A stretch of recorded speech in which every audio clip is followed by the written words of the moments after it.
The wind howled across the valley, carrying with it the scent of damp earth and ash. The year was not counted, for numbers had not yet been born. But the people of that time, early humans, fragile yet determined, walked the earth 700,000 years ago.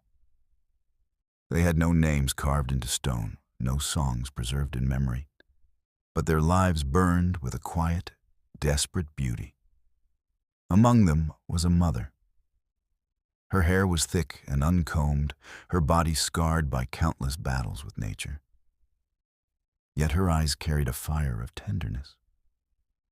She had a child, barely able to walk, whose laughter, though rare, lit up the silence of their world.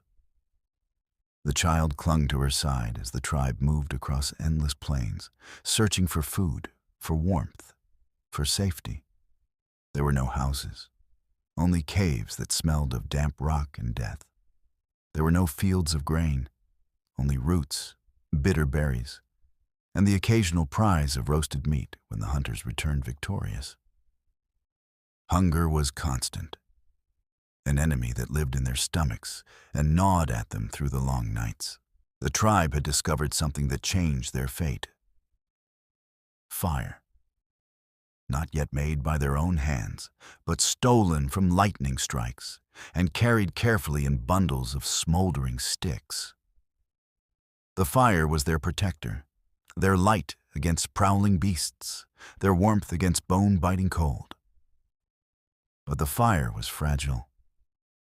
If it died, the tribe sank into despair, their very survival crumbling with the last ember. One night, as darkness fell heavy and wolves cried from the distance, the fire in the tribe's pit sputtered low.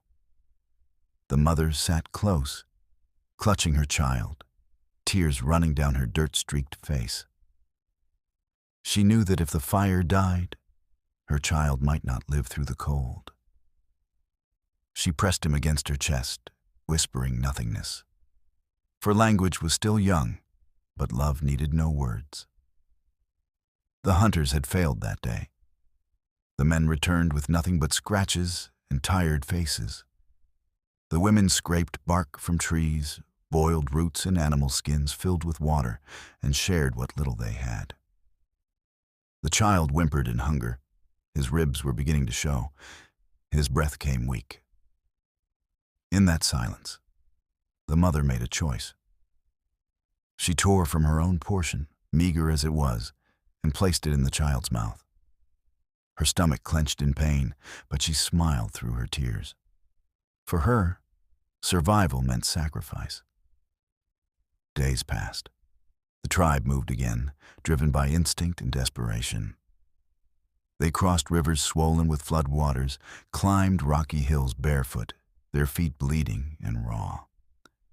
Every step was pain, yet still they walked. Still they clung to life. The mother carried her child, even when her own legs trembled beneath her. Sometimes she stumbled, sometimes she fell, but each time she rose again, lifting him into her arms. Around them, people collapsed from exhaustion. Some never rose. The tribe left them behind, their bodies claimed by vultures and the unforgiving earth. One evening, as the sun bled red across the horizon, the hunters returned with a kill. A small deer, thin but precious. The tribe gathered around as the carcass was roasted over the fragile fire. The smell of meat filled the air, a promise of strength. The child's eyes widened with hunger, but when the food was divided, there was barely enough for all. The mother again gave her portion to her son. He ate greedily, smiling faintly through his weakness. The tribe watched her. They did not speak, but in their eyes there was a quiet respect.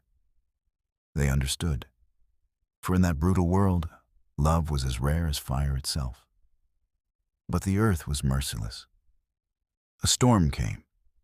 Rain poured from the skies, extinguishing their fire.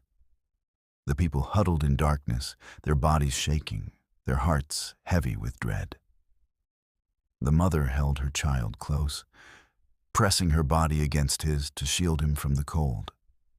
She whispered her breath against his hair, though she herself was freezing.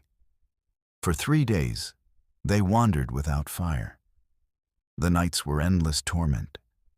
They prayed to the sky, though they had no gods to name.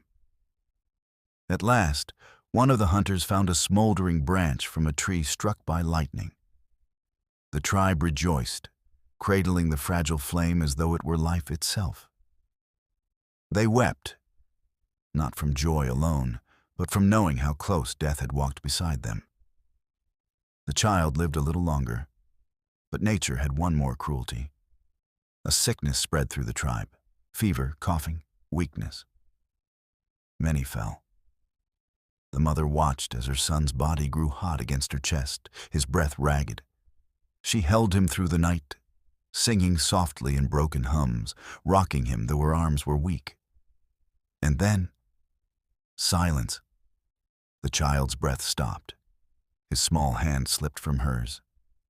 His eyes closed, never to open again. The mother wailed, her cries echoing into the cold night.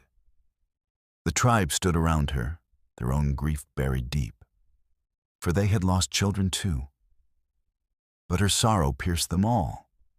She clutched the lifeless body against her heart, refusing to let go, as if her warmth could call him back.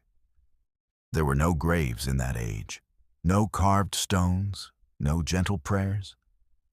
But the mother dug with her hands, tearing at the soil until her nails bled. She placed her child in the earth, covering him with leaves and dirt, whispering broken sounds, her body shaking with grief. The tribe stood silent, heads bowed. They felt her pain, for it was the pain of humanity itself. The next day, they moved on. They had to. Survival demanded it. But the mother lingered behind, her eyes fixed on the mound of earth. She pressed her forehead against the soil one last time, tears soaking into the ground.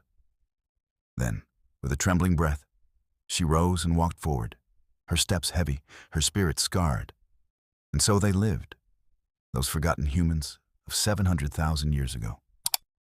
They had no names, no written stories, no monuments. But they had fire. They had love. They had grief.